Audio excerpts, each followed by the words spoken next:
ये टॉपिक है, हेडिंग है बेसिकली ये, और इसके भीतर बहुत सारे टॉपिक हैं। जैसे पहला ही टॉपिक, मेरे सामने सिलेबस खुला हुआ है, पहला ही टॉपिक है status and problem, ethical concerns and dilemmas in government and private institutions. स्थिति और समस्याएं आज के समय क्या है, इनके संदर्भ में स्थिति और समस्याएं, और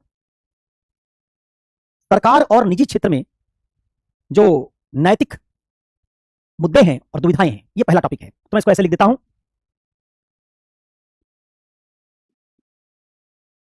लोक प्रशासन में नैतिकता तथा लोक सेवा, सिविल सेवा के मूल्य, इनके संदर्भ में स्थिति क्या है हमारे सामने, समस्याएं क्या है हमारे सामने, और नैतिक चुनौतियां, मुद्दे जो कहां हैं, दो क्षेत्रों में,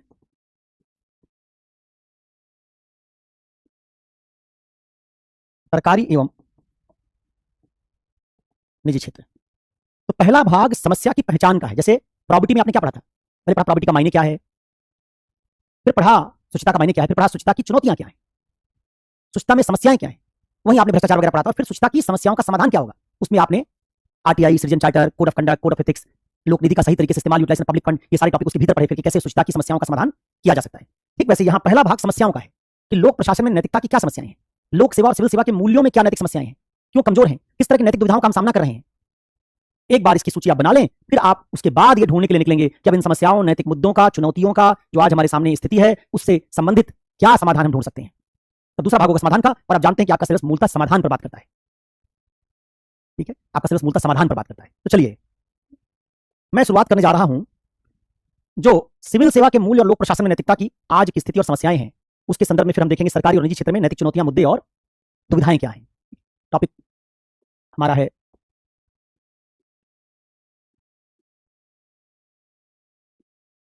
लोक प्रशासन में नैतिकता।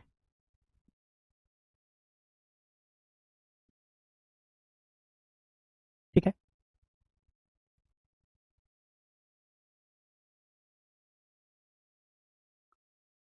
क्लास ना लेने का विकल्प अब कहां रह गया है, तुमने याद दिलवा दिया और मैं मैसेज कर रहा हूं कि कल क्लास लगवा देना।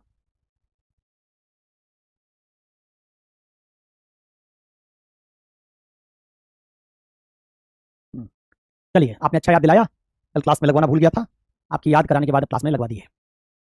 तो कल यूनिट 6 का भी सफाया करेंगे हम लोग, एक क्लास लाइव ले लूंगा, एक क्लास रिकॉर्ड कर दूंगा, फिर उसके बाद केस स्टडी पर थोड़ा जोर लगाएंगे। तो केस स्टडी की क्लास मिस हो गई, रिकॉर्ड मैंने की थी, मिल ही नहीं रही है, और रिकॉर्डिंग मिस होने के कारण मैं पढ़ा नहीं पाया उसको, क्योंकि मुझे लगा कि वो रिकॉर्डिंग चली गई। तो अरे यार कितनी क्लास बाकी, जिनको ज़्यादा लग रही छोड़ दो, क्यों पूछते हो इसको। ठीक है, जब नहीं मन करे तो छोड़ दो, कोई ज़बरदस्ती थोड़े पढ़ना है, जितना मन करे उतना पढ़ लो। ये तुम मत तय करो कितनी क्लास है, मैंने बताया कि 50 क्लास का मेरा कोटा है, मैं ऑलरेडी आज 9वीं क्लास एक्स्ट्रा पढ़ा रहा हूँ, और अगर आप रिकॉर्डेड जो भेजी गई होंगी कुछ एक क्लास उनको भी जोड़ लेंगे तो 60 से ज़्यादा हो गई होंगी। तो इसलिए अब आप समझिए कि जब मैं पेन ले रहा हूँ पढ़ाने में, मैं चाहता तो इन क्लासेस को छोटा करके जल्दी खत्म कर चुका होता, गांधी भी 5 दिन लगाने का कोई मतलब नहीं है। तो आपको नहीं करना है तो आप छोड़ दीजिए, ठीक है। हाँ कोई बात नहीं, एग्जाम है, एग्जाम तो चलता रहेगा। और जब क्लास आपकी लगती है या होती है तो उसमें हमेशा आपके पास ये विकल्प होता है कि आप वो क्लास मत करिए, आप उसको वीडियोस देख लीजिएगा, कोई जरूरत थोड़ी है कि मैं क्लास लगवाऊं तो आपको करना ही है, आप छोड़ दीजिए उसको, आप मत करिए। ठीक है, चलिए अब आइए जरा, कौन बताएगा जिसने नोट्स पढ़ा हो, देखा हो, कुछ जो बता सके। मैं समझता हूँ जाफिर आप बहुत सिंसियर स्टूडेंट हैं और आप क्लास करने के लिए कह रहे हैं, आपकी बात मैं समझता हूँ, लेकिन भाई अभी ये बैच खत्म करना है ना, इसको जितना ज़्यादा पढ़ा सकता हूँ मैं जल्दी, क्योंकि अभी कम से कम 4-5 क्लासेस की स्टडी की बच जाएंगी, उनको भी लेना है, यूनिट 6 भी खत्म करना है, तो अभी बैकलॉग है, वैसे 66 क्लास तक चला जाएगा, 50 क्लास का मेरा मैंडेट होता है, तो मैं तो खुद ही एक्स्ट्रा पढ़ा रहा हूँ।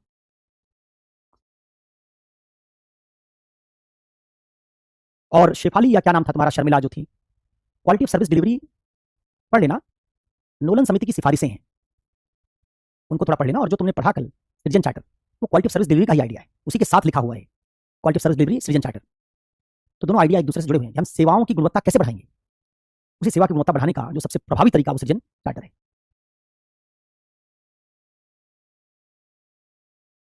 चलिए अब आइए जरा बताइए मुझे कि लोक प्रशासन में नैतिकता की समस्याओं के बारे में स्थिति और समस्याएं, आज क्या स्थिति और क्या समस्याएं, कौन बता सकता है, इसने कुछ पढ़ा हो, सुना हो, या पहले से पढ़ के आए हो नोट से, प्रिंटेड चीज से।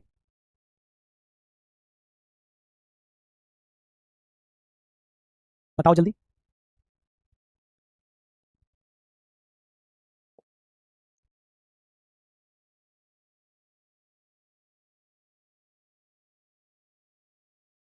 ट्वेंटी थर्ड के बाद अगर क्लास आपकी कंप्लीट नहीं हुई तो मैं फिर रिकॉर्डेड क्लास दूंगा केस स्टडी वगैरह की, उसको देखिएगा, क्योंकि उसके बाद मेरा दूसरा क्लास बैच लग रहा है, तो मैं मंडे को भी 2 क्लास लूंगा, तभी जाके ये कुछ बात आगे बढ़ेगी। कल भी 2 क्लास लूंगा, एक क्लास तो लाइव ले लूंगा, एक रिकॉर्ड करके भेजूंगा। गोपनीयता तो बात नहीं बनेगी, गोपनीयता से कशिश हो दिया, समय सीमा पर कार्य नहीं, सब तो सूचना में पढ़ चुके हो, कुछ नई बात बताओ।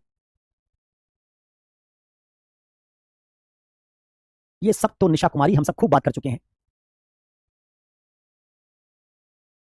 लोक प्रशासन में राजनीतिक हस्तक्षेप, हाँ, और राजनीतिक प्रभाव,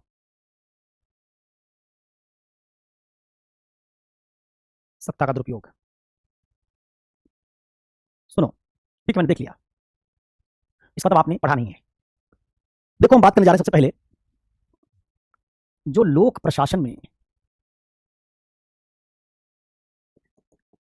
नैतिकता, पहले हम बात करने जा रहे हैं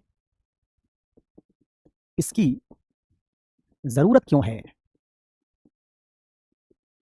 इसकी प्रासंगिकता क्या है, और फिर देखने जा रहे हैं कि इसके संदर्भ में समस्याएं क्या है। समस्याओं की सूची में पहले बना दे रहा हूं। एक समस्या इसको हम कहते हैं राजनीतिक संरचना से आने वाली समस्याएं, problems which are coming from political construct. दूसरा,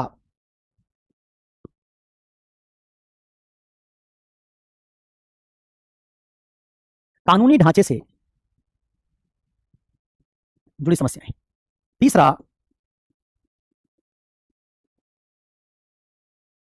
कमजोर सिविल सोसाइटी से जुड़ी समस्याएं। और चौथा और आखिरी,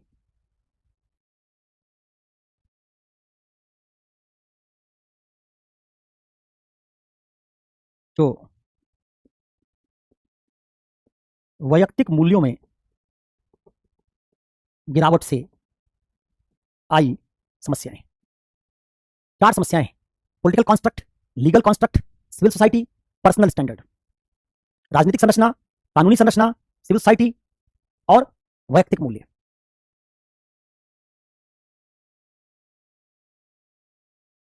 ठीक है, ये समस्याएं हैं। अब इन पर एक एक करके हम समझेंगे। जब इन समस्याओं को ठीक से समझ लेंगे तब फिर हम इसके बारे में सोचेंगे कि इनका समाधान क्या किया जाए, जिससे लोक प्रशासन में नैतिकता मजबूत हो जाए और सिविल सेवा और लोक सेवा के मूल्य मजबूत हो जाए। और इसका दूसरा हिस्सा है जिसमें हमको समझना है कि हमको सिविल सेवा में नैतिकता की, मूल्यों की इतनी जरूरत क्यों है। ठीक, तो हम इसके भी कुछ पॉइंट्स लिख रहे हैं। एक, इसको एबीसी कर दे रहे हैं। भारत के लोक प्रशासन का उपनिवेशवादी ढांचा। बी, लोक प्रशासन में ईगलवादी आवृत्ति। सी, भारतीय समाज की सामंतवादी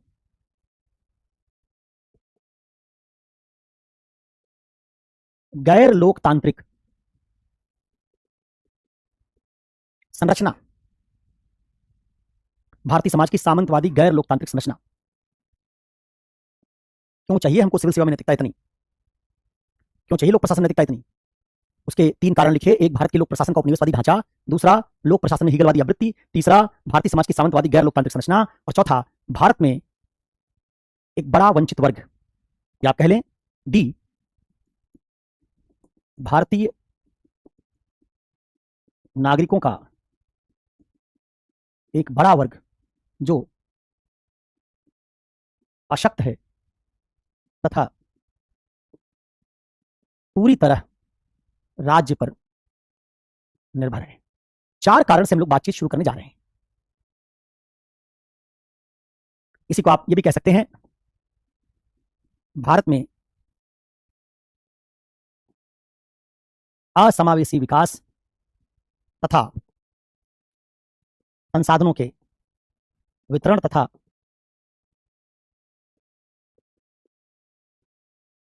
संसाधनों तक पहुंच के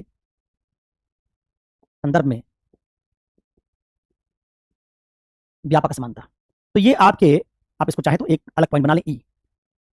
अब ये पॉइंट्स हैं, इनको मैं एलोबरेट कर रहा हूं। इन्हीं को एलोबरेट करने से हम ये बताएंगे, दो बातें सीखेंगे। एक, कैसे इन कारणों से सिविल सेवा में अनैतिकता आ रही है, और कैसे इसी कारण से हमको सिविल सेवा में नैतिकता की और जरूरत है। तो दो बात कई जगहों पर जुड़ी होगी। सिविल सेवा में नैतिकता कहां से आ रही है, ये बात भी से जुड़ी है, और कैसे हमको नैतिकता की ज्यादा जरूरत इसी कारण से है। इसका मतलब अगर कोई ऐसा राज्य होता जो उपनिवेशवादी संरचना से न गुजरा होता, जहां ब्यूरोक्रेसी हीगलवादी ना होती, तो आपको सिविल सेवा में नैतिकता लाने में चुनौतियों का सामना ना करना पड़ता।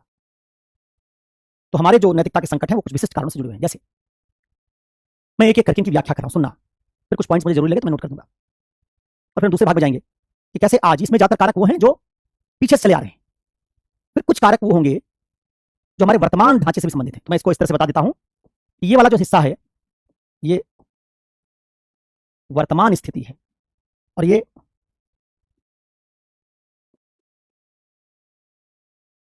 समस्या के कारण का या कारणों का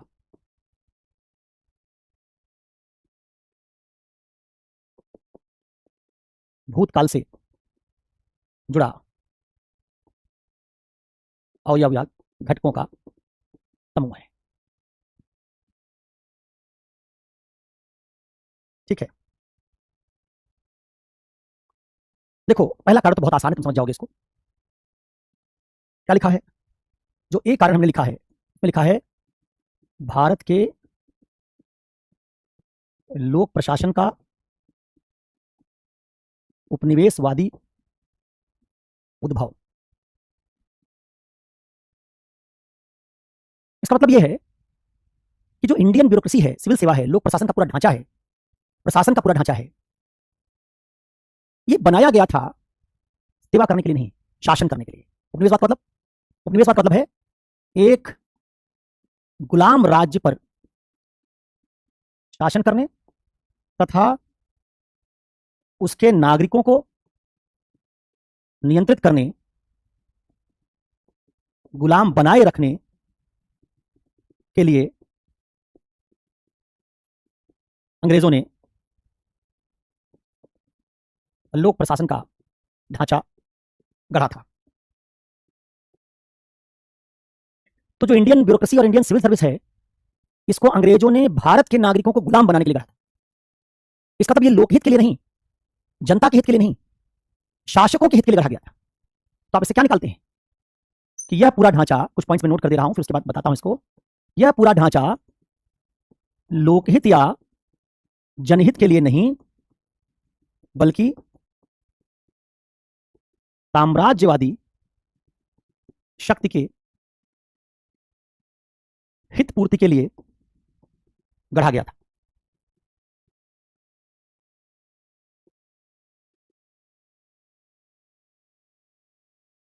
इस कारण इसमें सेवा, करुणा, समानुभूति, संवेदनशीलता, जन कल्याण की नैतिकता,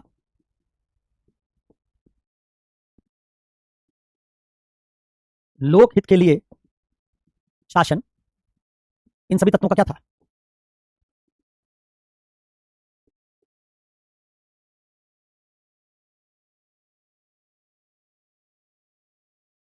आप किसी चीज को बनाते ही डिफरेंट पर्पस के लिए है। पूरे भारत की सिविल सेवा जो गढ़ी गई थी, उस सेवा के लिए बनाई ही नहीं गई थी, वो वंचित वर्ग के उत्थान के लिए बनाई ही नहीं गई थी, वो लोकहित के लिए बनाई ही नहीं गई थी। इसके बजाय ये शक्ति के मूल्य पर खड़ी थी, पावर के मूल्य पर। इसका काम क्या था? इसका लक्ष्य नागरिकों में शासन का भय पैदा करना एवं उनको गुलाम बनाए रखना था। तो इन तत्वों की अनुपस्थिति, इसको मैं यहां से हटा देता हूं, कंफ्यूज ना हो आप यहां से। इसके बजाय यहां लिख दे रहा हूं,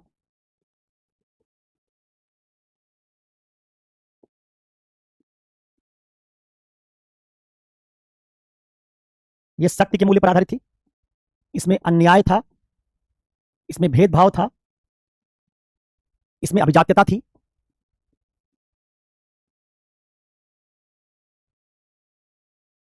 उपनिवेशवाद से शासन का जो ढांचा बनाया गया, उसमें ब्यूरोक्रेट को ट्रेनिंग ही यही दी गई कि तुमको जनता की सेवा नहीं करनी है, इन पर दया नहीं खानी है, इन पर रहम नहीं करना है।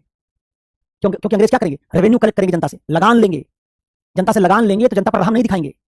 वो भारत को आर्थिक रूप से चूसने आए थे, भारतीयों का शोषण करने आए थे। तो पूरा ढांचा क्या था? ये पूरा ढांचा किसका ढांचा था? ये शोषण का उपकरण वाला लोक प्रशासन था। इसका काम ही था एक्सप्लॉइट करना, इसका काम ही था एक्सप्लॉइट करना। इसलिए इसका वर्क कल्चर, ब्यूरोक्रेट्स की ट्रेनिंग सब इसी आधार पर दी गई थी कि तुमको संवेदनशीलता नहीं दिखानी है, तुमको सेवा नहीं करनी है, तुमको जनता के हित में काम नहीं करना है। तुम्हारा काम अंग्रेजी राज्य के लिए एक एजेंट बनकर निष्ठावान तरीके से शोषकों के हित के लिए काम करना है। तो इस ब्यूरोक्रेसी में इसलिए कोई नैतिक मूल्य नहीं थे। तो क्या कहोगे? इस कारण से इस लोक प्रशासन का आधार नैतिक मूल्य नहीं थे, इसका फाउंडेशन एथिकल मॉरल वैल्यू नहीं था। परिणाम स्वरूप जब आपने आजादी के बाद एक लोकतांत्रिक राज्य की नींव रखी और रातों रात आपने जनता को कह दिया कि वो संप्रभु हो गई। अंग्रेज पहले संप्रभु थे, साम्राज्यवादी ताकत संप्रभु थी, ताकत उनके पास थी, सिविल सेवा उनके अधीन काम करती थी। अचानक आपने इस सिविल सेवा को कहा कि तुम जनता के अधीन काम करो। परिणाम क्या हुआ? इनकी वैसी न ट्रेनिंग है, न इनकी वैसी कार्य संस्कृति है, न इनका वैसा सॉफ्टवेयर है। तो क्या पाया आपने? यह उपनिवेशवादी लोक प्रशासन का ढांचा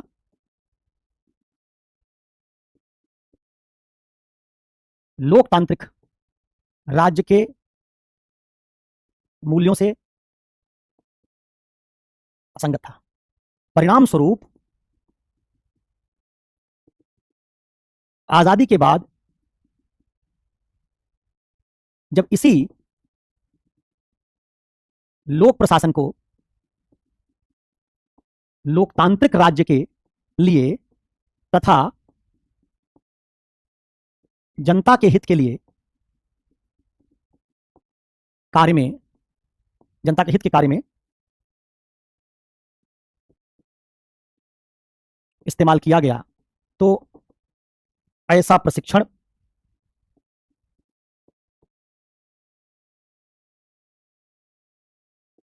ऐसी कार्य संस्कृति का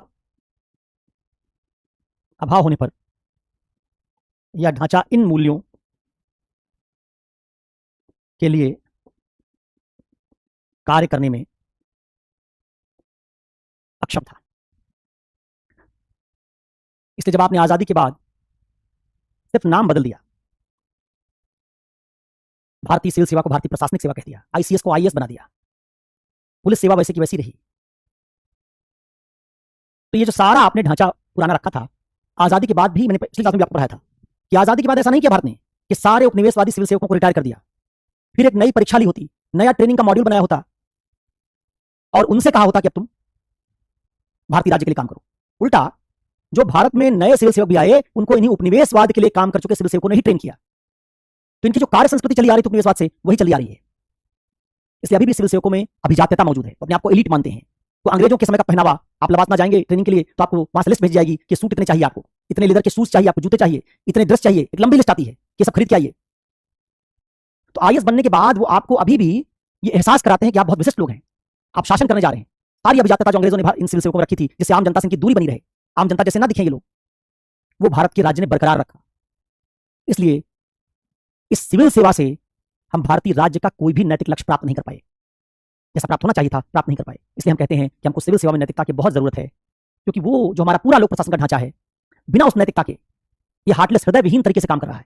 एक मशीन की तरह उसी पुर्जे, उसी सॉफ्टवेयर से काम कर रहा जो सैकड़ों साल पहले इसमें अंग्रेजों ने भरा था।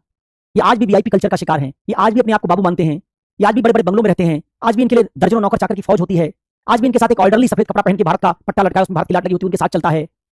अगर आप आईपीएस की ट्रेनिंग में हैदराबाद जाएंगे तो अपनी शर्ट भी नहीं पहनेंगे, वो भी एक आदमी आके पहनाएगा, आपके जूते पॉलिश करने वाला आदमी होगा, आपकी वर्दी आयरन करके लेके आएगा, कुछ नहीं करना आपको, सब काम एक नौकर करेगा आपका। तो ये अभिजात्यता जो हमने भरी, इसी अभिजात्यता के कारण राज्य के लक्ष्यों को चूंकि हम प्राप्त नहीं कर पा रहे, इसलिए कहा गया कि हमको सिविल सेवा में नैतिकता की बहुत जरूरत है। क्योंकि इस उपनिवेशवाद के ढांचे को बिना नई नैतिकता के हम तोड़ नहीं सकते।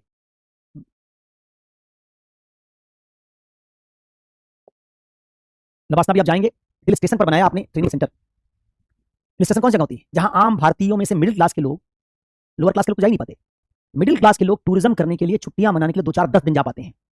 उस जगह आप सिविल सेवकों को साल भर रखते हैं। तो जो बड़ी प्रिविलेज जगह थी, पहाड़ियों पर बनी सुंदर रमणीक जगह पर ट्रेनिंग करेंगे आपकी।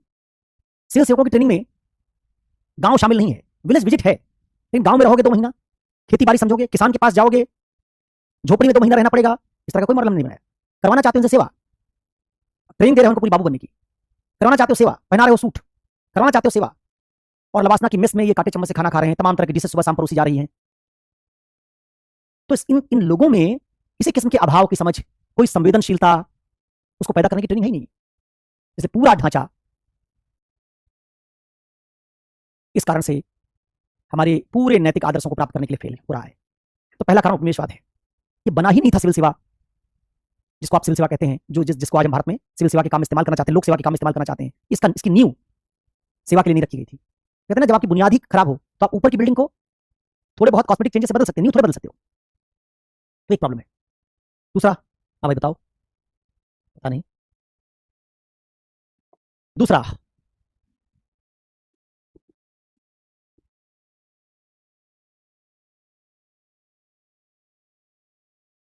शासन का हीगलवादी ढांचा।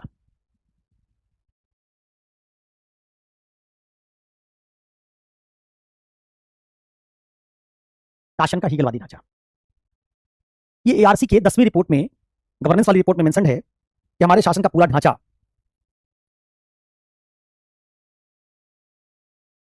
हमारे शासन का पूरा ढांचा वो हीगलवादी है। अभी हीगलवाद क्या है, कौन बताएगा? बताओ भाई।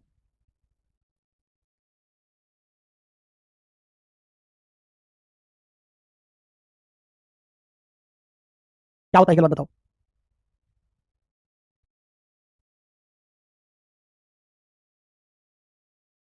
हीगल नहीं है भाई, हीगल, HEGEL। अब देखो शर्मिला, तुमने हीगल की स्पेलिंग गलत लिखी है।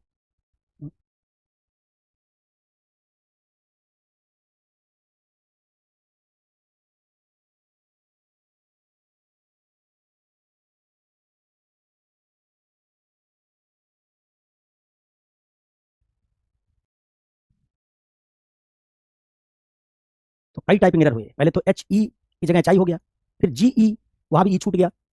हीगेलिज्म कौन बताएगा? कोई पॉलिटिकल साइंस वाला है? इसका ऑप्शनल पॉलिटिकल साइंस है, बताओगे?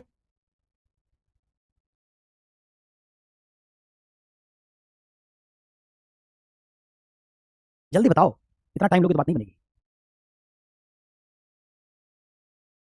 अन्नू देवी, इतना भी लाल बुझक्कड़ मत बनिए। आपने इतना लंबी छलांग लगा दी, कल्पना के घोड़े अपने पूरे खोल दिए। संजना परमार पुरानी बातों से कुछ बता रही हैं। मैंने पूछा हीगलवाद क्या है, वो आपने जो लेक्चर सुन के समझा है उपनिवेशवाद का समर्थन, वो नहीं पूछ रहा। हीगलवाद क्या है संजना? इसका दूर दूर तक किसी दार्शनिक आंदोलन से कोई लेना देना नहीं है। वाह वाह, क्या बात है राजलक्ष्मी जी। तुम लोगों को अगर गप मारने के लिए, तुक्का मारने के लिए कह दिया जाए तो पता नहीं कहां से कहां पहुंचा दोगे। पूर्ण आदर्शवाद, इसको समझा दीजिए कुमकुम सोनी जी। बात तो आपने ठीक कह दी, बता दिया साइमा, इसका आंदोलन से कोई लेना देना नहीं, तो क्यों बार बार आंदोलन लिख रही हो?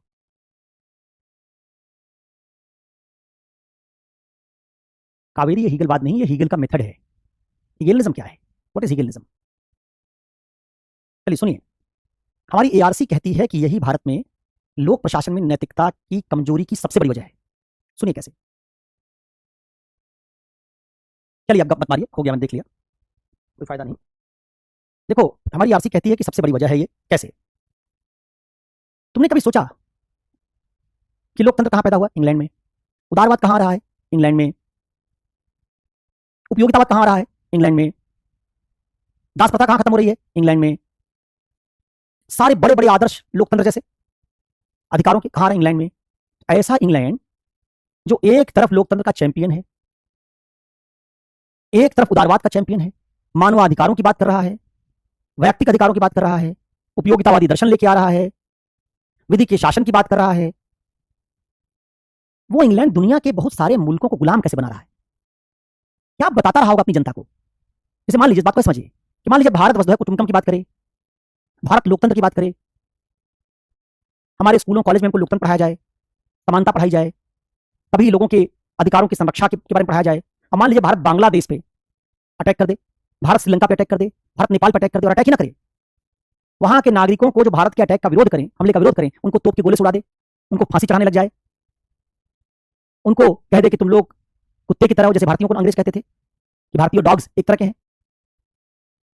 तो भारत में जब भारत इस तरह का दुनिया में लोकतंत्र का उल्लंघन करेगा, निर्दोष लोगों को मार देगा, किसी की राइट का कोई चिंता नहीं करेगा, तो भारत जब अपनी यूनिवर्सिटी में पढ़ाएगा कि लोकतंत्र महान आदर्श है, फंडामेंटल राइट की बात करेगा, तो क्या भारतीय लोग उठ नहीं खड़े होंगे, कहेंगे नहीं कि भैया तुम लोकतंत्र की बात करते हो, हमारी यूनिवर्सिटी में पढ़ा रहे हो, संविधान को पढ़ा रहे हो, और तो दुनिया के हर मुल्क पे कब्जा करके उसके नागरिकों को मार रहे हो। भारत क्या करे, लूट मार करना शुरू कर दे, नेपाल का संसाधन लूट लाए, बांग्लादेश का लूट लाए, श्रीलंका का लूट लाए, वहां के लोगों से बेगार करवाए। तो क्या इस तरह की असंगति को लोग बर्दाश्त करेंगे? अगर नहीं करेंगे तो यही बात इंग्लैंड के बारे में सोचिए कि एक तरफ इंग्लैंड अपने देश में ये सब बात कर रहा है, नए नए आदर्श पढ़ा रहा है, और दूसरी तरफ दुनिया को गुलामी में जकड़ रहा है, घाना से, भारत से नागरिकों को पकड़ पकड़ के ले जाके बेगार करवा रहा है, भारत के आर्थिक संसाधन लूट रहा है, भारतीयों को फांसी पर चढ़ा रहा है, गोली मार रहा है, काला पानी दे रहा है, जो उसका विरोध कर उनको यातना दे रहा है, सजा दे रहा है। तो इंग्लैंड ये सब जब करता रहा होगा तो इंग्लैंड के नागरिक क्या पूछते नहीं रहेंगे भाई किस बात के लिए कर रहे हो ऐसे? और क्या इससे इंग्लैंड अपनी लोकतंत्र की उदारवादी छवि को बचा पाएगा? एक तरफ आप कहते हैं चैंपियन राष्ट्र उदारवाद के लोकतंत्र की, और दूसरी तरफ ये सब कर रहे हैं। कल जब आप जर्मनी से लड़ेंगे कि हम वहां फांसीवाद का विरोध कर रहे हैं, तो बड़ी आसानी से कोई कह देगा भैया तुम भी तो वही कर रहे हो भारत में, तो जर्मनी कैसे बुरा है? जर्मनी यहूदियों को मार रहा है, तुम भारतीयों को मार रहे हो, तुम घाना वालों को मार रहे हो, तुम दक्षिण अफ्रीका मार काट कर रहे हो, तुमने भी तो ये किया है। तो आखिर अंग्रेज जस्टिफाई कैसे करते रहे होंगे इस बात को? वही सिद्धांत है हीगलवाद, वही सिद्धांत है हीगलवाद। हीगल नाम के दार्शनिक का कहना था, थोड़ी सी बात बता रहा हूं बैकग्राउंड में, और इसलिए बड़ा वक्त लगता है, यही सब बात ना बताऊं क्योंकि तुम्हारी किताब में लिखी नहीं है। जब ये सब बात बताता हूं जिसको मैं चाहूं तो बड़ी आसानी से स्किप कर दूं, तुमको पता नहीं चलेगा कि सभी तुमको जानना है। तो तुम जब पूछते हो कि विसिल ब्लोअर क्या है, तो विसिल ब्लोअर पढ़ाना बहुत आसान है क्योंकि हर किताब में लिखा है, फिर भी तुम उसको नहीं ढूंढ पा रहे हो। तो वो सब पढ़ाने का समय क्यों कम बचता है? तुम्हारे सिलेबस में भी नहीं लिखा, ये भी नहीं कह सकते तुम्हारे सिलेबस में लिखा है। उसको पढ़ाने का समय इसलिए कम बचता है क्योंकि हम ज्यादा कॉन्सेप्चुअल बातें सीखने की कोशिश करते हैं जो किताबों में नहीं लिखी है, जिनकी समझ से आप इथिक्स में ये समझेंगे कि भारत में आज हमारे लोक प्रशासन में नैतिकता क्यों नहीं है, कैसे भारतीय लोक प्रशासन का ढांचा उत्तरदायी शासन के आइडिया से काम नहीं कर रहा है, क्यों भारत के लोक प्रशासन जनता के लिए उत्तरदायी नहीं होते हैं, वो यही समझोगे। तो कई बार आपको ना कोई फैक्चुअल छोटी मोटी चीज होती है उसको खुद से पढ़ना होता है, क्योंकि ये सब बैकग्राउंड जो बनाता हूं, जो लंबी चौड़ी बात समझाता हूं, जिसको पॉलिटी आप पढ़ गए फिर भी आपको नहीं पता, इथिक्स ऐसा थोड़े पहले पढ़ो, पॉलिटी पढ़ चुके होगे इसके पहले, सब वहां पता हो जाना चाहिए था सब। सुनो, इंग्लैंड इन सब बातों को जस्टिफाई करता था हीगलवाद से। हीगलवाद कहता था, एक दर्शन है हीगलवाद, हीगल नाम के दार्शनिक का दर्शन है, उसका एक नारा है जिस पर यूपीएससी ने निबंध पूछ रखा है। उसका नारा है real is rational, rational is real. क्या नारा है इसका? तो पहले तो मैं यही बता दे रहा हूं, हीगल या हेगल ये कोई आंदोलन नहीं है, ये एक जर्मन दार्शनिक है। इसका सबसे महत्वपूर्ण सिद्धांत है जिसको कहते हैं निरपेक्ष सत्यवाद या निरपेक्ष आदर्शवाद, अंग्रेजी में कहते हैं एब्सोल्यूट आइडियलिज्म। और इसका इससे संबंधित एक स्लोगन है real is rational and rational is real. ये निबंध है यूपीएससी का 125 नंबर का, 125 नंबर का निबंध है यूपीएससी का। हिंदी में क्या कहते हैं? बौद्धिक सत्य है, सत्य बौद्धिक है। इसका हिंदी अनुवाद करोगे तो क्या बनेगा?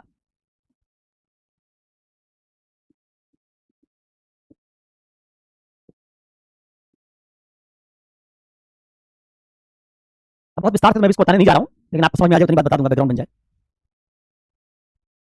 ये कहता दुनिया में जो कुछ रियल है वो सब रैशनल है। रैशनल समझते हो? रैशनल मतलब जिसके पीछे कोई नियम काम कर रहा है। कैसा नियम? बौद्धिक नियम। जैसे कोई चीज ऊपर फेंके जाने पे क्यों गिरती है, उसके पीछे गुरुत्वाकर्षण का नियम है। कोई वस्तु अगर गतिशील है तो गतिशील क्यों रहेगी? असल गतिशील कब तक रहेगी? जब तक उस पर बाह्य बल न लगाया जाए। नियम है, न्यूटन का नियम, गति का नियम, गुरुत्वाकर्षण का नियम, ग्रहों की गति का नियम, वंडरवॉल बल का नियम, सेंट्रीपिटल सेंट्रीफ्यूगल फोर्स का नियम, बहुत सारे नियम आपने फिजिक्स में पढ़े होंगे जो क्या समझाते हैं कि तुम्हारी दुनिया जिसको तुम देखते हो, इस दुनिया में कोई भी घटना घट रही है अगर, तो घटना के पीछे जरूर कोई बौद्धिक नियम है। पूरा फिजिक्स ज्योग्राफी तुमको इसी दुनिया के घटनाओं के पीछे के नियम पढ़ाने वाला विषय है। ज्योग्राफी में तुम पढ़ते हो प्लेट टेक्टोनिक्स, ओशनोग्राफी, क्लाइमेटोलॉजी, सब में नियम है। फिजिक्स में पढ़ते हो क्वांटम फिजिक्स, मैकेनिकल फिजिक्स, बल गति के नियम, सब नियम है। तो हीगल कहता है कि हम नियमों की दुनिया में रह रहे हैं, बौद्धिक नियमों की दुनिया में रह रहे हैं, जहां दुनिया में घटने वाली कोई भी सच्ची घटना, यथार्थ घटना, सतत यथार्थ जो रियल हो, वो गैर बौद्धिक नहीं है। अगर दुनिया में कोई घटना घट रही है तो उसके पीछे कोई बौद्धिक व्याख्या जरूर मौजूद है। और एक उसने कल्पना की, क्या कहा कि देखो मनुष्य इसी दुनिया को समझने के क्रम में अपनी बुद्धि का विकास कर रहा है। दुनिया बौद्धिक है, इसी बौद्धिक दुनिया को मनुष्य ने देखा तो उसमें क्या पैदा हुई? जिज्ञासा। उसी जिज्ञासा का समाधान करने के लिए मनुष्य ने अपना दिमाग लगाया।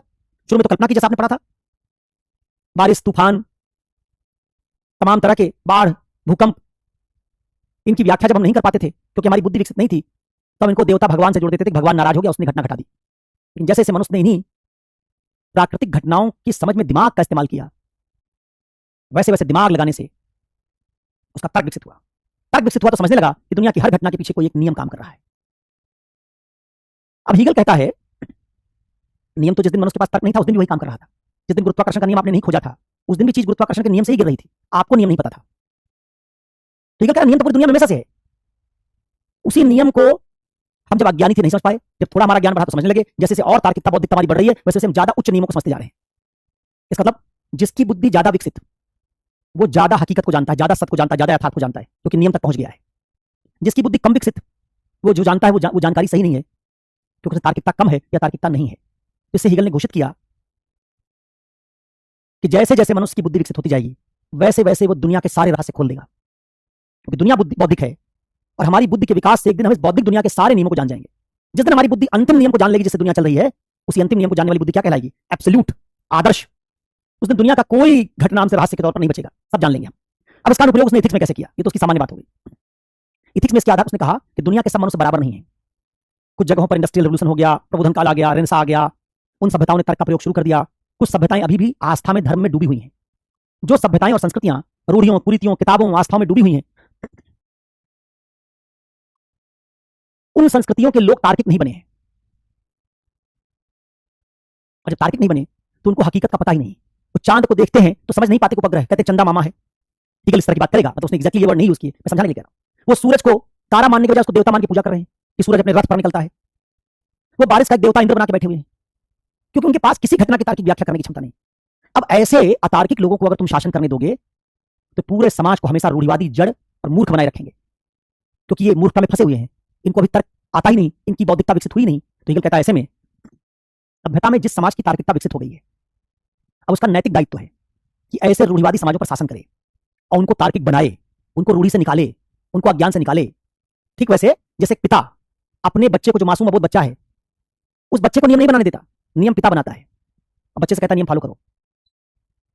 वैसे हीगल कह रहा है कि जैसे पिता अपने बच्चे को दंडित करता है, बच्चे से नियम नहीं बनवाता, उसकी गलती करने पर उसको रोकता है, क्योंकि पिता को पता है बच्चे का दीर्घकालीन हित किसमें है। पिता को तर्क पता है कि इसको क्या खाना चाहिए, क्या नहीं खाना चाहिए। बच्चे में भी उतनी तार्किकता विकसित नहीं हुई।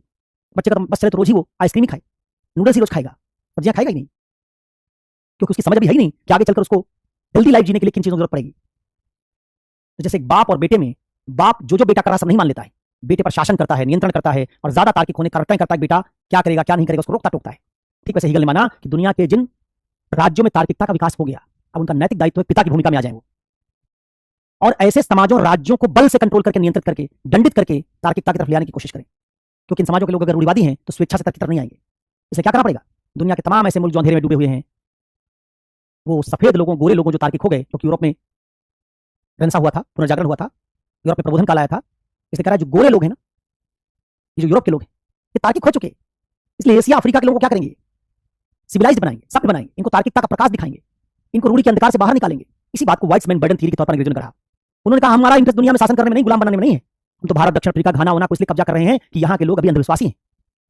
भारत के लोग सांप की पूजा कर रहे हैं, गाय की पूजा कर रहे हैं, पेड़ की पूजा कर रहे हैं, देवी देवता मान रहे हैं। उनको पता ही नहीं कि दुनिया में घटनाएं कैसे घटती हैं। ना उनको साइंस पता, ना इनको शासन करना आता है, ना कानून बनाना आता है, ना न्यायपालिका खड़ा करना आता है, ना संविधान बनाना आता है, कुछ नहीं जानते लोग। हम इनको ये सब सिखाएंगे और सिविलाइज्ड बनाएंगे। इस तर्क के आड़ में ब्रिटेन ने दुनिया के 70 से ज्यादा मुल्कों को गुलाम बना लिया। क्या दावा करते हुए? अपनी जनता को क्या बताया कि जब हम इनको जेल भेजते हैं, मारते हैं, तो इसलिए कर रहे हैं जिससे बड़ी पॉपुलेशन का भला हो, नहीं तो सब रूढ़िवादी बने रहेंगे। इनको दंड देना जरूरी है, जैसे पिता अपने बच्चे को सुधारने के लिए दंड देता है, वैसे इंग्लैंड एक गार्डियन की तरह है, एक अभिभावक की तरह है, वो दुनिया को सुधारने के लिए, दुनिया को सही रास्ते पर लाने के लिए डंडे। अब जरा बताओ इस आइडिया में क्या होगा? जो ज्यादा तार्किक बौद्धिक होगा वही नियम बनाएगा, कम तार्किक आदमी उन नियमों का केवल पालन करेगा। नियम बनाने वाले सवाल नहीं पूछ सकते आप, आपको क्या करना पड़ेगा? आदेश का पालन। आपके पास कोई अधिकार रहेगा नहीं, क्या बचेगा आपके पास? कर्तव्य। जो नियम बना दिया गया, ज्यादा तार्किक आदमी बना दिया गया, सिर झुका के उसको फॉलो करो, क्योंकि तुम्हारे पास समझ है ही नहीं। एक्सक्यूज मी, तुम्हारे पास समझ है ही नहीं।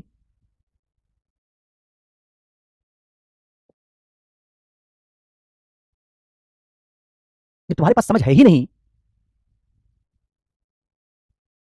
तो तुम केवल कर्तव्य के पालन के लायक हो, अधिकार के लायक नहीं हो। अधिकार मतलब क्या होता है? चुनने की आजादी। रूढ़िवादी आदमी को चुनने की आजादी देंगे तो क्या करेगा वो? रूढ़िवादी आदमी को चुनने की आजादी देंगे, अपनी रूढ़ियों को समाज पर थोप देगा। जैसा तुमको निजी सार्वजनिक जीवन की नैतिकता प्राप्त में कहा था कि अगर आप all India Muslim personal law board को आजादी देंगे, इसमें सब मौलवी उलेमा भरे हुए हैं, तो मौलवी उलेमा इस्लाम की संस्कृति के नाम पर पितृ सत्ता को थोप देंगे। ये खुद तो बहुसंख्यकों के प्रभुत्व से बचना चाहते हैं, लेकिन संस्कृति के भीतर औरतों पर जो प्रभुत्व है उसको बनाए रखना चाहते हैं। ये तार्किक नहीं है। हीगलवाद का आइडिया इसी बात पर बेस्ड है कि आप रूढ़िवादी समाज को नियम बनाने देंगे तो सारी रूढ़ियों को अपने नियमों से बचाने की कोशिश करेंगे।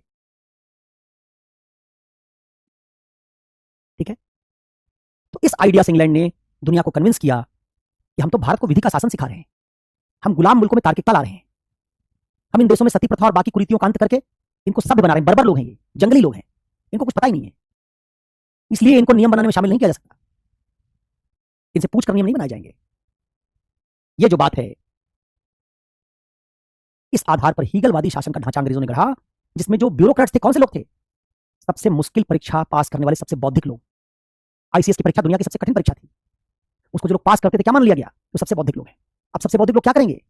वो जिनके लिए नियम बनाएंगे उनके प्रति उत्तरदायी नहीं है, क्योंकि जिनके लिए नियम बना रहे हो तो रूढ़िवादी लोग हैं। तो क्या संबंध होगा नियम बनाने वाले और जिनके लिए नियम बनाया जा रहा है? स्वामी और शासित का। नियम बनाने वाले लोग स्वामी बन जाएंगे, जिन पर नियम लागू किया जाएगा वो शासित होंगे। हीगलवाद ने इस तरीके से क्या कर दिया? उत्तरदायित्व के नियम को बाहर कर दिया। जिसके लिए नियम बनाया गया वो सिविल सेवकों को उत्तरदायी नहीं ठहरा सकता। उत्तरदायी कौन ठहरा सकता है? जिसके पास ताकत ज्यादा हो। लेकिन रूढ़िवादी जनता कैसी है? रूढ़ियों से घिरी हुई जनता कैसी? उसके पास बौद्धिकता की ताकत नहीं है, इसलिए ज्यादा समझदार सिविल सेवकों को उत्तरदायी नहीं बना सकती। बिल्कुल वैसी बात है जैसे मान लीजिए एक क्लास 6 का विद्यार्थी किसी पीएचडी करने वाले टीचर का जजमेंट करने लग जाए, कहते कि टीचर तो ठीक नहीं है। आप क्या कहेंगे? अरे तुम कक्षा 6 में पढ़ते हो, अभी तुमको क्या पता टीचर ठीक है कि नहीं है? तुम्हारी समझ नहीं क्या बता रहा है। तो क्लास 6 के विद्यार्थी से हम पीएचडी किए हुए किसी टीचर का मूल्यांकन नहीं करा सकते। वैसे हीगलवाद ने क्या माना कि ज्यादा बौद्धिक लोगों का मूल्यांकन कम बौद्धिक लोग नहीं करेंगे। भारत के लोग कैसे थे इस थ्योरी के हिसाब से? कम बौद्धिक। क्यों? क्योंकि भारत के लोग आस्थावान थे, धार्मिक थे, तार्किक नहीं थे। इस आधार पर इंग्लैंड ने क्या कहा कि भारत के लोगों से पूछ के नियम नहीं बनाया जाएगा। सिविल सेवक भारत के लोगों के अधीन काम नहीं करेंगे, ये तो भारत के लोगों पर शासन करेंगे, उनको डरा धमकाकर उनको तर्क के रास्ते पर ले आएंगे। इसलिए अगर आपने ये बात समझी तो इस हीगलवादी नैतिकता में क्या है? इस हीगलवादी विचार में उच्च तार्किकता या बौद्धिकता वाले लोग क्या होंगे? कौन है? ये होंगे नियम बनाने वाले। ये लोग नियम बनाने वाले हैं और जनता नियम का पालन करने वाली। बताओ इस आइडिया में जनता संप्रभु हो सकती है? पूरी आइडिया में जनता कहीं ताकतवर बन सकती है? मूर्ख जनता एक छोटे बच्चे की तरह है। जैसे एक बच्चा अपने पिता को उत्तरदायी नहीं बना सकता, बच्चा तय करेगा पिता को क्या करना चाहिए, उल्टा पिता तय करेगा बच्चे को क्या करना चाहिए। ठीक वैसे इस आइडिया में क्या गायब हो गया? तो इस विचार में जनता के प्रति उत्तरदायित्व शामिल नहीं है। बात समझ आई? अब जरा हीगलवाद से जब भारत में ब्यूरोक्रेसी की नींव डाली गई तो कैसी ब्यूरोक्रेसी बनेगी? अकाउंटेबल कि नॉन अकाउंटेबल? तो भारत के लोक प्रशासन का ढांचा हीगलवादी आदर्श पर आधारित होने के कारण क्या है? गैर उत्तरदायी लोक प्रशासन का ढांचा है। इसमें जनता की सर्वोच्चता के स्थान पर सिविल सेवकों की सर्वोच्चता है।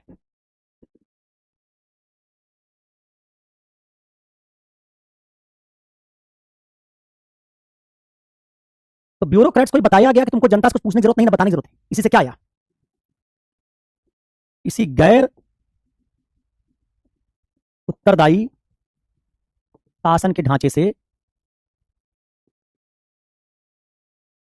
लोक प्रशासन में गोपनीयता तथा मनमानेपन का मूल्य आया। भाई जब जनता को बताना ही नहीं है, क्योंकि जनता के प्रति लोक सेवक उत्तरदायी नहीं है, तो उनके निर्णय कैसे होंगे? जनता के सामने रखे जाएंगे, पारदर्शी होंगे, गोपनीय होंगे, गोपनीय होंगे। तो सिविल सेवा में क्या गई सीगलवाद से? गोपनीयता। और से क्या आया? सिविल सेवा कैसे निर्णय लेंगे?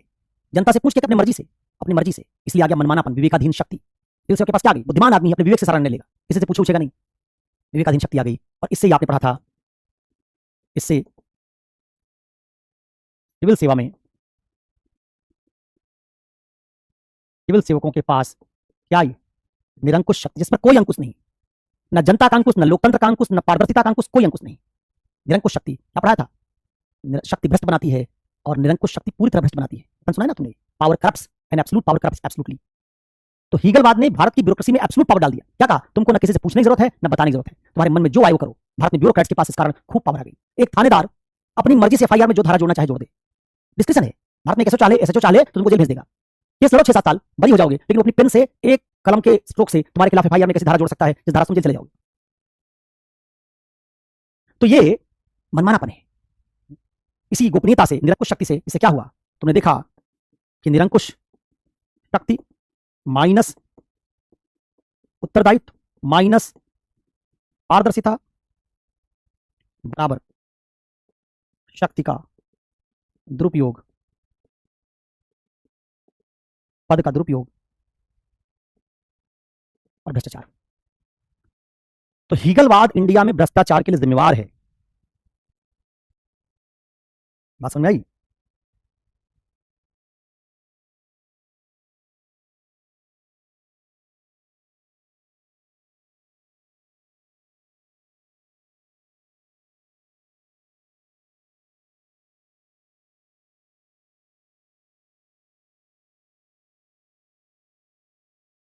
इसलिए आरती क्या कहती है? आरती कहती है कि हीगलवाद के इस ढांचे में सुधार करने के बजाय इस पूरे ढांचे को डिसमेंटल करना पड़ेगा, तो सुधार संभव नहीं है। सेकेंड आरसी कहती है इस पूरे ढांचे को रिवाइम्प करना पड़ेगा, फिर से गढ़ना पड़ेगा, क्योंकि इसका पूरा ढांचा ही नींव से गड़बड़ है। चलिए, तो अब आप ये समझ रहे हैं कि भारत में लोक प्रशासन में समस्याएं क्यों और नैतिकता की जरूरत क्यों बहुत ज्यादा है? क्योंकि इसका पूरा ढांचा ही हमारी आज की नैतिकता से बिल्कुल मैच नहीं खाता। इस ढांचे से निरंकुश शक्ति होगी, भ्रष्टाचार होगा, पारदर्शिता गायब हो जाएगी। ठीक है, तो मैंने 2 बातें आपको पढ़ाई, एक उपनिवेशवाद और एक हीगलवाद। इससे दिखाया कि कैसे ये पूरी हमारी जो सिविल सेवा है, लोक सेवा है, ये समस्याएं पैदा कर रही है। इसलिए नैतिकता की बड़ी प्रासंगिकता है। बिना नैतिकता के तो आप राज्य का एक भी लक्ष्य नहीं हासिल कर पाएंगे, क्योंकि इन सिविल सेवकों के भरोसे आप कुछ नहीं छोड़ सकते। चलिए अब देखिए, मैंने कुछ और कारक लिखे थे, उनको अपने से पढ़िएगा। जैसे मैंने लिखा था भारतीय नागरिकों का एक बड़ा वर्ग, पीछे चले जाते हैं सी में लिखा था भारतीय समाज की सामंतवादी गैर लोकतांत्रिक संरचना। इसलिए भी सिविल सेवा में नैतिकता बहुत जरूरी है कि अगर नैतिकता नहीं होगी तो समाज से आप राज्य के लक्ष्य हासिल नहीं कर सकेंगे। अभी 2 कारणों से क्या दिखाया? सिविल सेवा से नहीं हासिल कर पाओगे, सिविल सेवा का ढांचा गड़बड़ है, इसलिए इसमें बहुत बड़े नैतिक परिवर्तन की जरूरत है। वो सिविल सेवा करुणा वाली नहीं है कि अपने मन से भारत में नैतिकता का ढांचा ले आ देगी या लोक प्रशासन में नैतिकता ले आ देगी, उसके ढांचे में गड़बड़ी है। ठीक वैसे दूसरा तरीका क्या हो सकता था? चलो सिविल सेवा नहीं ले आ रही है, समाज ला दे। समाज भी नहीं लाएगा, क्योंकि हमारा समाज भी गैर लोकतांत्रिक है। अम्बेडकर ने क्या कहा था? भारत में सामाजिक लोकतंत्र के बिना राजनीतिक लोकतंत्र का कोई मतलब नहीं रहेगा। भारतीय समाज मूलतः शक्ति के आधार पर है, खड़ा है। इसमें कुछ जातियां श्रेष्ठ हैं, कुछ हीन है, पुरुष श्रेष्ठ हैं, स्त्रियां हीन हैं। तो ये जो सामंतवाद है, इसमें एक वर्ग ने दूसरे वर्ग पर प्रभुत्व स्थापित कर रखा है। इस प्रभुत्व की जकड़न से निकालने के लिए हमको नैतिकता की बहुत जरूरत है, क्योंकि समाज अपने आप में नैतिक नहीं है, इसके ढांचे में लोकतंत्र नहीं है। इसलिए समाज से आप कोई भी नैतिक काम करवाना चाहेंगे तो नहीं कर पाएगा। गैर लोकतांत्रिक समाज किसी लोकतांत्रिक नैतिकता को प्राप्त करने में अक्षम साबित होगा।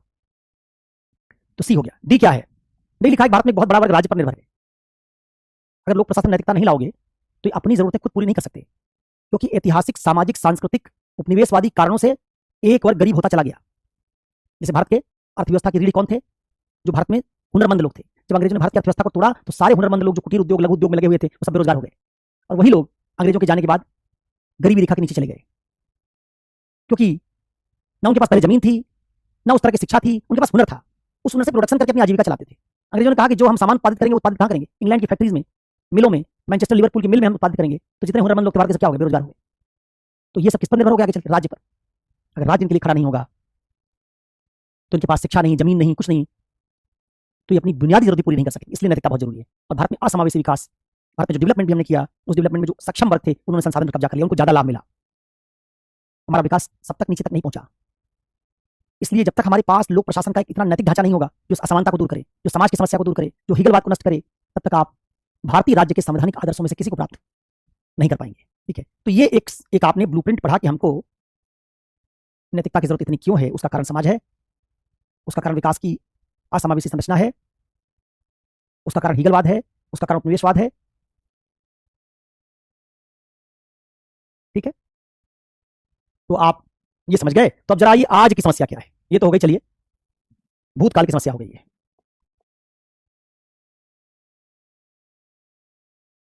एक तरह से इसका पास से लिंकेज है।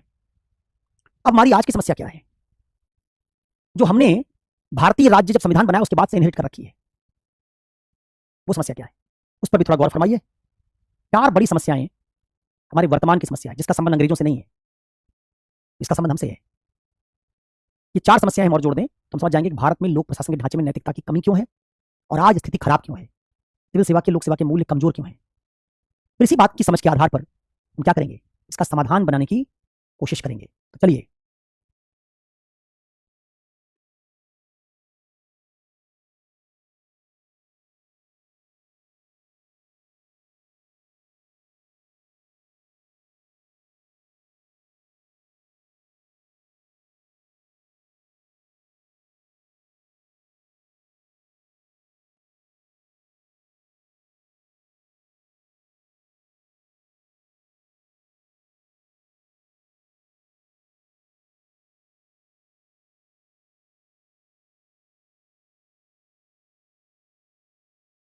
इस उपनिवेशवादी हीगलवादी मॉडल से उत्पन्न होने वाली नैतिक समस्याओं के अलावा कुछ अन्य ऐसी समस्याएं हैं जो हमारे कानूनी ढांचे, हमारे राजनीतिक ढांचे तथा व्यक्तिगत जीवन में मूल्यों के क्षरण से उत्पन्न हुई है। अब मैंने हीगलवाद उपनिवेशवाद लिखा, चाहे तो आप उसमें सामंतवादी स्वरूप भी लिख दें। सामंतवादी स्वरूप भी हमारा राज्य बनने के, भारतीय राज्य 1950 में बना संवैधानिक राज्य, उससे पहले से है। तो कुछ समस्या 1950 से पहले से है, जैसे भारत में सामंतवाद, भारत में असमानता, भारत में बहुत सारे लोग राज्य पर निर्भर हो गए, समस्या पहले चली आ रही, गरीबी हमने कृत्रिम रूप से पैदा कर दी। कुछ समस्या हमारी नई है, जब हमने राजनीति शुरू की तो हमने राजनीति को खराब किया। पिछले कुछ वर्षों में भारत में मूल्यों का तेजी से क्षरण हो रहा है, व्यक्तिगत मूल्यों का। हमारे कानून के ढांचे में कुछ समस्या है, ये समस्या हमारी आज की स्थिति के बारे में हमको समस्याओं से परिचित कराती है। तो पहला कारक जैसे आपका है, मान लीजिए हम कह दें पहला कारक आपने देखा था, कौन सा है, राजनीतिक कारक जिसको हम कहते हैं पॉलिटिकल कॉन्स्ट्रक्ट। पॉलिटिकल कॉन्स्ट्रक्ट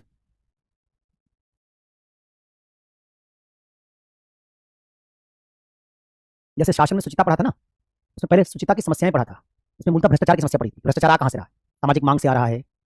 भ्रष्टाचारी आदमी जो सबसे ज्यादा भ्रष्टाचार कर सकता है उसको दहेज ज्यादा मिल रहा है। ईमानदार बनने के लोगों की प्रेरणा कम हो गई है, क्योंकि ईमानदार बनने पर लाभ नहीं मिल रहा है।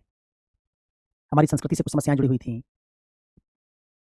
ठीक वैसे हम जो ये पढ़ाई कर रहे हैं, इसमें हम भारत में लोक प्रशासन के ढांचे में मूल्यों की कमजोरी क्यों है, उसके ढांचे में नैतिकता की कमी क्यों है, उसको समझने की कोशिश कर रहे हैं, और उसी समझ के आधार पर इसका समाधान भी निकलेगा। तो हर टॉपिक में जो ये 2 टॉपिक थे, 6वां और 7वां यूनिट, इसमें पहले हम प्रॉब्लम्स पहचानते हैं, फिर उनका समाधान बताते हैं।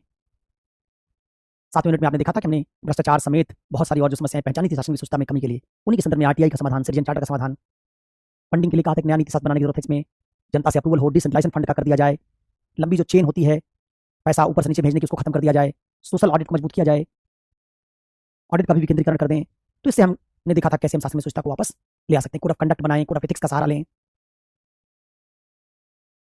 तो वैसे ही यहां भी हमको देखना होगा अपने सिलेबस के हिसाब से कि हम क्या कर सकते हैं।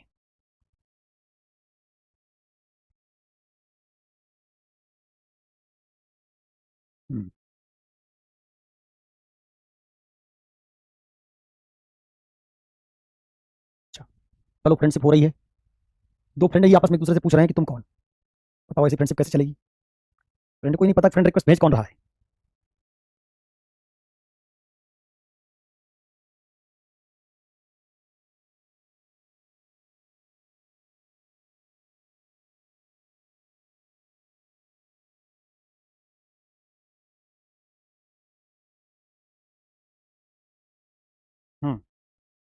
ठीक है, दोस्ती हो गई, अब कुछ ही दिन बचे हैं, दोस्ती वोस्ती कर लो, 4-5 दिन बाद वो गाना याद आएगा, बस आज की रात है आखिरी, फिर हम कहाँ तुम कहाँ, या फिर गाना और था जब हम जमा होंगे जाने कहाँ होंगे। तो वैसे ही ये क्लास आपके लिए आखिरी रात की तरह है, फिर हम कहाँ तुम कहाँ। आपके गांव में बहुत लाइट जाती, पढ़ना मुश्किल हो जाता है। अच्छा, अरे नई फ्रेंड बनी थी इसलिए पूछ लिया, तुम्हारी फ्रेंड तुमको पहचान ही नहीं रही, पूछ रही आप कौन। तो नई फ्रेंड बनी थी, तो नए फ्रेंड को तुमको पहचानना तो चाहिए।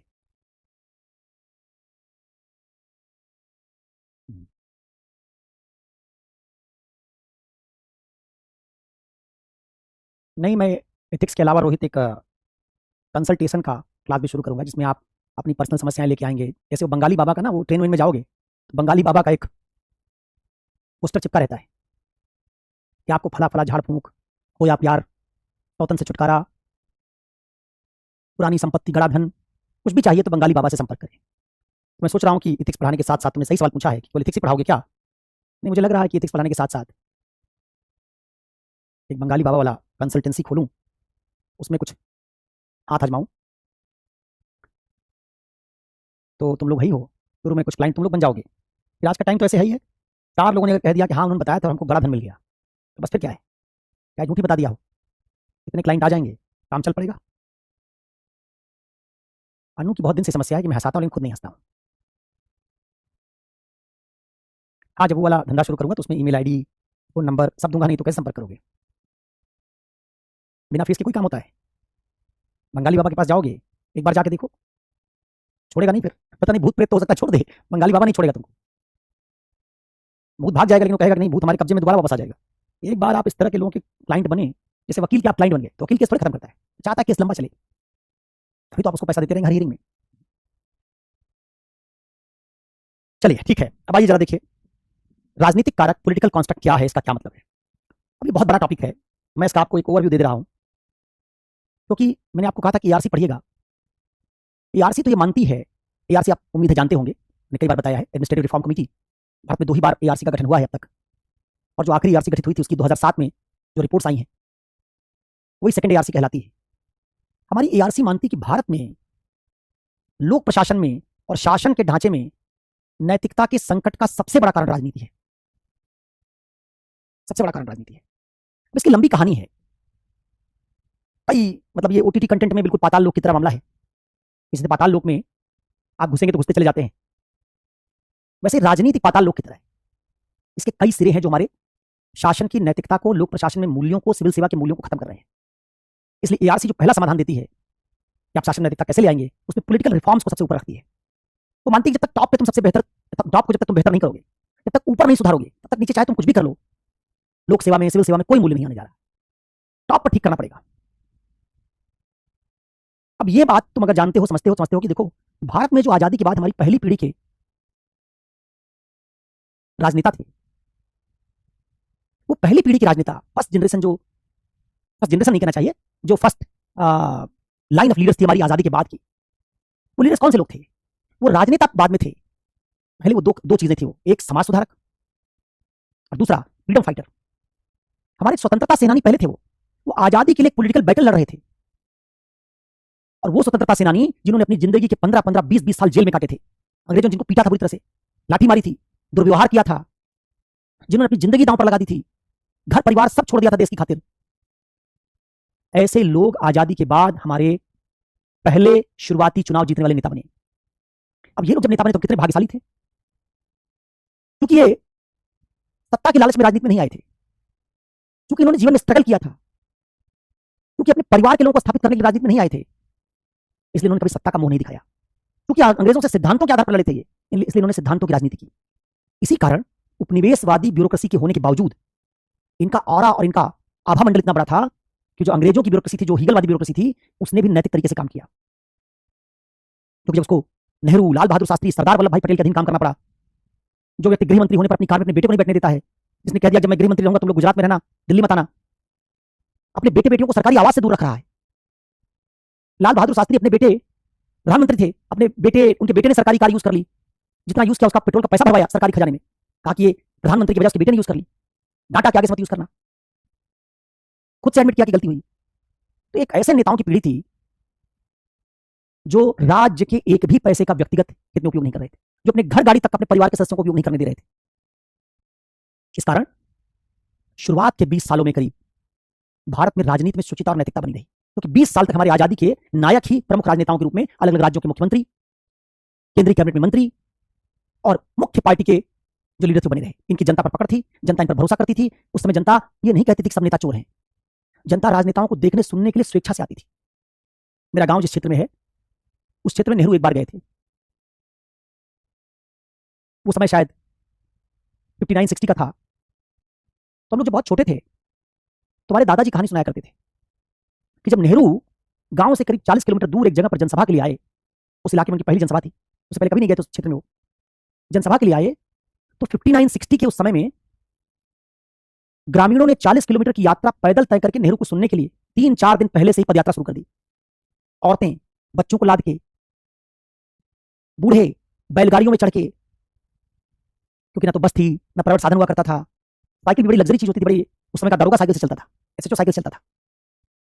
जनता ने 4-4 दिन की यात्रा की, राशन पानी लेके चले कि नेहरू को सुनना है। और वो नेहरू जो उस क्षेत्र की भाषा नहीं बोलते, जनता को बड़ी कम बात समझ में आती थी उनकी, फिर भी लोग उनके भाषण को सुनने के लिए तल्लीनता से बैठे थे। बारिश हो गई, कीचड़ भर गया, फिर भी कोई नहीं हटा। तो भारत के शुरुआती नेताओं का ये वारा था, भीड़ को पैसा देकर बस में भर के नहीं ले जाया जाता था।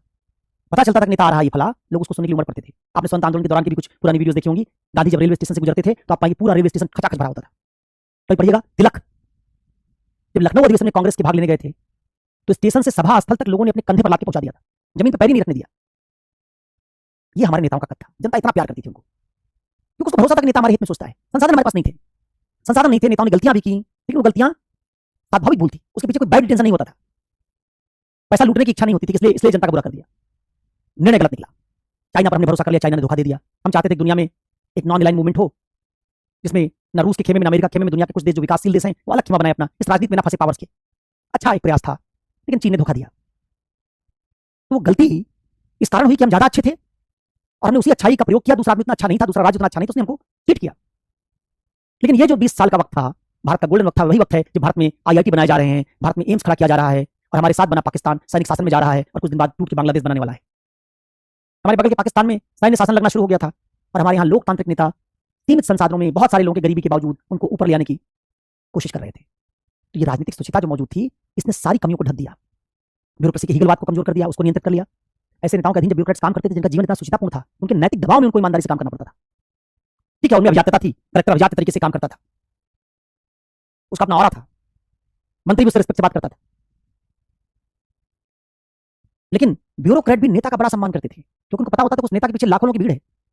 वो नेता कोई चोर नहीं है, वो नेता कोई माफिया नहीं है, वो नेता कोई जातिवादी आदमी नहीं है, वो नेता पूरे भारतीयों का नेता है। उसको पूरे भारत में लोग जानते हैं। ठीक है, प्रांत में राजनीति कर रहा है, लेकिन स्वतंत्रता सेनानी होने के कारण उसको पूरे भारत के लोग जानते थे। तो एक तो नेताओं का अंतर जो कद था, जो उनकी पहचान थी, वो राष्ट्रीय स्तर की थी। भले क्षेत्रीय नेता हो, ये यूपी की राजनीति कर रहे हो, लेकिन उस यूपी की राजनीति करने वाले नेता को भी भारत के लोग जानते थे, कि स्वतंत्रता आंदोलन में भाग लेके आया था। 70 के बाद के दशक में इंदिरा गांधी के आने के बाद भारत में राजनीति में गिरावट आनी शुरू हुई। इंदिरा गांधी जब आई और कांग्रेस को 2 पार्ट में तोड़ दिया गया, क्योंकि इंदिरा गांधी ने के कामराज प्लान जो आया उसका मुकाबला करने के लिए अपने लॉयल कांग्रेसियों को पुराने कांग्रेसियों के मुकाबले खड़ा किया। तो इनके लॉयल कांग्रेसियों में कौन से लोग आए? जो चाटुकार थे, जो ये समझते थे कि नेहरू की बेटी होने के कारण जनता का भावनात्मक लगाव था जो नेहरू से, उस भावनात्मक लगाव के कारण वो इंदिरा को वोट दे देंगे, और इंदिरा को वोट दे देंगे तो इंदिरा के सहारे हम सत्ता में आ जाएंगे। ये जो नेता आए इंदिरा गांधी के साथ, इनका कोई जनाधार नहीं था। ये इंदिरा गांधी के नेहरू की बेटी होने के कारण मिले वोट बैंक से, समर्थन से नेता बन गए। जैसे आज आप पाते हैं कि किसी राज्य का चुनाव हो, छोटा छोटा चुनाव होता तो मोदी चले जाते हैं प्रचार करने। अब मोदी के नाम पर कई बार प्रत्याशी जीत जाते हैं। भारतीय जनता पार्टी के 2 चुनाव में 3-4 बीजेपी के बड़े नेता हैं, उनकी इमेज से जनता ने वोट दे दिया। अब वो इमेज अच्छी खराब उस पर बात नहीं करूंगा मैं। वैसे ही एक समय जब इंदिरा गांधी ऐसे नेताओं को लेके आई तो किसको किसको उन्होंने लिया? उन्होंने लिया अभिजात नेताओं को, जो पढ़े लिखे लोग एलीट थे थोड़े, कुछ सामंतवादी लोगों को ले लिया, कुछ जातीय नेताओं को ले लिया, और ये राज्य के प्रतिनिष्ठावान होने के बजाय इंदिरा गांधी के प्रतिनिष्ठावान थे। इन्हीं से एक नेता ने आगे चलकर आपातकाल लगाने के बाद कहा था, Indira is India, India is Indira. Assam के कांग्रेस के अध्यक्ष थे बरुआ साहब, उन्होंने कहा इंदिरा ही भारत है, भारत ही इंदिरा है, इंदिरा और भारत में कोई अंतर नहीं। अब दूसरा परिणाम क्या हुआ इसका? राजनीति में जब इंदिरा गांधी ऐसे आई तो उन्होंने एक दूसरी बात समझी। क्या समझा? कि एक तो नेता हमने बना लिया अपने चापलूस, लेकिन अगर हमारी चापलूस ब्यूरोक्रेसी नहीं होगी, हमारी बात मानने वाली जुडिशरी नहीं होगी, तो हमारे पास कंप्लीट पावर नहीं आएगा। इसलिए भारत में पहली बार कमिटेड ब्यूरोक्रेसी का कॉन्सेप्ट लेके आई वो ब्यूरोक्रेट्स जो इंदिरा गांधी के लिए निष्ठावान होंगे, पार्टी के लिए निष्ठावान होंगे, राज्य के लिए नहीं। जो पार्टी कहेगी, नेता कहेंगे, उसको ब्यूरोक्रेट मान लेंगे। बदले में ब्यूरोक्रेट्स को क्या किया गया, सीनियरिटी के प्रिंसिपल को बाइकॉट वायलेट करके जूनियर ब्यूरोक्रेट्स को महत्वपूर्ण पदों पर बैठा दिया गया। अब क्योंकि ब्यूरोक्रेट इंदिरा गांधी की कृपा से ऊपर आए थे, संजय गांधी की कृपा से ऊपर आ रहे थे, इसलिए इन्होंने अपनी निष्ठा इंदिरा गांधी के प्रति बना ली, संजय गांधी के प्रति बना ली। चापलूसी करने लगे। न्यायपालिका में सुप्रीम कोर्ट के चीफ जस्टिस के पद पर एक तीसरे कनिष्ठ जज को, दो सुपर जो जज थे उनको सुपरसीड करके बैठा दिया गया। यही काम सेना में, यही काम पुलिस में, हर जगह इंदिरा गांधी ने किया। इससे सारी संस्थाएं जो भारत की थी उनमें मैसेज चला गया कि अगर तुम इस नेता की बात सुनोगे तो तुमको बदले में रिवार्ड मिलेगा। तो एक मूल्य कौन सा, गैर तरफदारी। सिविल सेवकों के बारे में क्या पढ़ाया था कि उनको किसी भी दल के एजेंट के रूप में काम नहीं करना चाहिए। वो गैर तरफदारी का मूल्य इंदिरा गांधी के समय में टूट गया। ब्यूरोक्रेसी से लेकर जुडिशरी तक में अपने लोग भरे गए। पत्रकारों की आवाज दबाई गई। दूरदर्शन को सरकारी माउथ बना दिया गया, या जो रेडियो होता था उसको, उसे वही खबर दी जाने लगी जो ऑल इंडिया रेडियो से जो सरकार चाहती थी। तो सूचना संचार के माध्यमों पर कब्जा, ब्यूरोक्रेसी पर कब्जा, पुलिस पर कब्जा, न्यायपालिका पर कब्जा, और यहीं से राजनीति का ब्यूरोक्रेसी में सीधा हस्तक्षेप शुरू हो गया और इससे गिरावट शुरू हो गई।